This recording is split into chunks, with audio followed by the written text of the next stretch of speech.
కేసుల్లో ఇరికిస్తున్నారని తాండూరు బీఆర్ఎస్ నేతలు అన్నారు. రోహిత్ రెడ్డిపై జరిగిన డ్రగ్స్ కేసులో కుట్రలు దాగి ఉన్నాయని తెలిపారు. డ్రగ్స్, తుపాకుల కాల్పులపై శిక్షణలను మార్చి కేసులో ఇరికించారని ఆరోపించారు.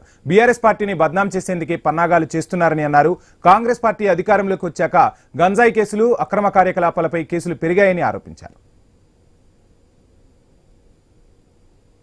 ఇంకోటి డ్రగ్స్ రోహిత్ రెడ్డి గారు డ్రగ్స్ వాడిండు అని ఒక బోకస్ ప్రచారం చేస్తూ రోహిత్ రెడ్డి గారిపై పెట్టిన కేసు ఆర్మ్స్ యాక్ట్ తప్ప డ్రగ్స్ది ఎలాంటి సంబంధం లేదు.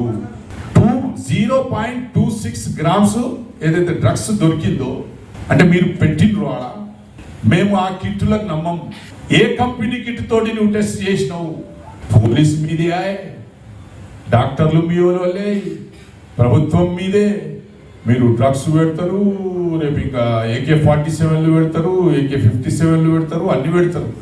అన్ని తట్టుకోనికి కూడా టీఆర్ఎస్ పార్టీ సిద్ధంగా ఉన్న తాండూరు నియోజకవర్గంలో ఇది గుర్తుపెట్టుకున్నారని చెప్పేసి కూడా ఈ సందర్భంగా కాంగ్రెస్ పార్టీ వాళ్ళకి చెప్తున్నారు.